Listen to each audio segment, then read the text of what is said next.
بسم اللہ الرحمن الرحیم۔ طلب الالتحاق بالجامعہ، کسی مدرسے میں داخلہ لینا ہو تو اس کے لیے آپ کو درخواست دینی پڑتی ہے۔ وہ درخواست آپ کیسے لکھیں گے؟ طلب الالتحاق بالجامعہ، یہ اس کا عنوان ہے، اور پھر آپ نے لکھنا ہے الی فضیلۃ مدیر التعلیم حفظہ اللہ ورعاہ، مدیر التعلیم کے حضور میں یا بخدمت جناب مدیر التعلیم حفظہ اللہ ورعاہ۔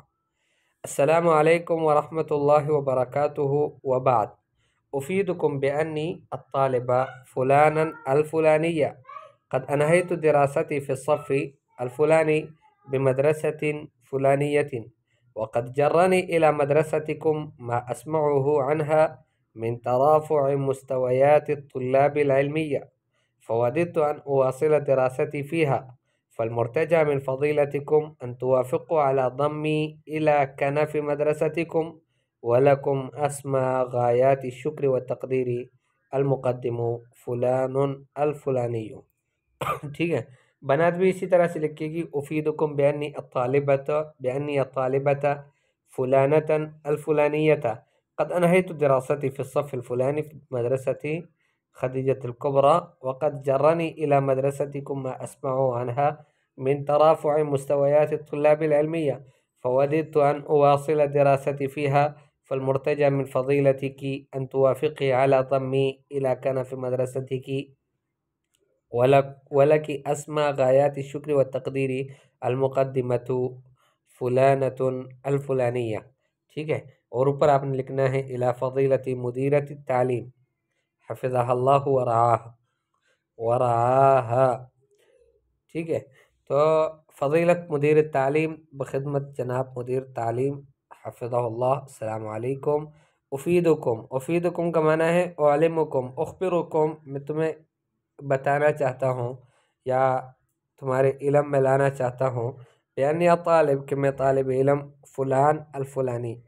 ٹھیک ہے، قد انہیت دراستي، میں نے اپنی پڑھائی مکمل کر لی، فی الصف الاول، مثلا پہلی کلاس میں، بمدرستی الفاروقیہ، مدرسہ فاروقیہ میں، وقد جرنی الی مدرستکم، اور مجھے کھینچ لایا تمہارے مدرسے کی طرف، ما اسمعہ عنہا، وہ جو میں سنتا ہوں اس سے متعلق، یعنی آپ کے مدرسے سے متعلق، من ترافع مستویات الطلاب العلمیہ، طلبہ کے علمی مستویات کے بلندی کے حوالے سے، کہ میں سنتا رہتا ہوں کہ آپ کے مدرسے کے جو طلبہ ہے ان کی جو علمی استعداد ہے وہ بہت بڑی ہوئی ہے، رفیع ہے، اونچی ہے۔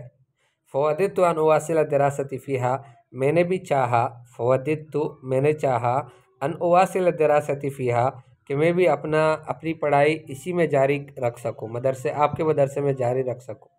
اواصلہ کا معنی جاری رکھنا، دراستي اپنی پڑھائی فیہا، اس مدرسے میں۔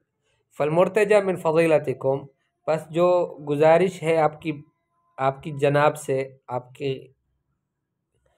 کی فضیلت سے، ان توافقوا علی ضمی، کہ آپ موافقت کر لیں، علی ضمی الی کنف مدرستکم، میرے ضم کرنے پر آپ کے مدرسے کے احاطے کی طرف، یعنی اپنے مدرسے کی گود میں مجھے بھی ضم کر لیں، مجھے بھی لے لیں۔ وَلَكُمْ أَسْمَى غایات الشکر والتقدیر، اور تمہارے لیے اسما کا معنی ہے بہت اونچا، بہت رفیع، بہت اعلیٰ، غایات الشکر والتقدیر، تقدیر اور شکر کے جو غایات ہے، اس کے جو مطالب ہے، وہ تم سب کے لیے ہے، یعنی تمہارے لیے تمنا یہ ہے، یا تم جو ہے غایت الشکر اور غایت التقدیر کے مستحق ہو، انتہائی درجے کے شکر کے بھی مستحق ہو، اور انتہائی درجے کی تقدیر، احترام، تبجیل، اس کے بھی تم مستحق ہو، یہ اس کا معنی ہے۔ المقدم، پیش کرنے والا، فلان الفلانی، تاریخ، یہ تاریخ پہ لکھا جائے گا۔ تو وہ ایک تو یہ بات ہو گئی کہ آپ کو عربی میں درخواست لکھنی ہے تو کیسے لکھیں گی۔ ٹھیک ہے، آگے بھی درخواستیں آئیں گی انشاءاللہ، العرائض کے نام سے پورا عنوان آئے گا، اس میں درخواستیں ہوں گی، بیماری کی اجازت کیسے لیں گے، کوئی ضروری کام پیش آیا تو اس کے لیے چھٹی کیسے لیں گے، تو یہ سب انشاءاللہ پڑھیں گے۔ لیکن یہاں پر چونکہ وہ التحاق بالجامعہ سے متعلق عنوان تھا، اس وجہ سے آج یہ ہم نے پڑھ لیا۔ یہ ہر طالبہ یاد کر کے اس کو لکھ بھی لیں اور اس میں گروپ میں بھیج بھی دیں۔ السلام علیکم ورحمۃ اللہ۔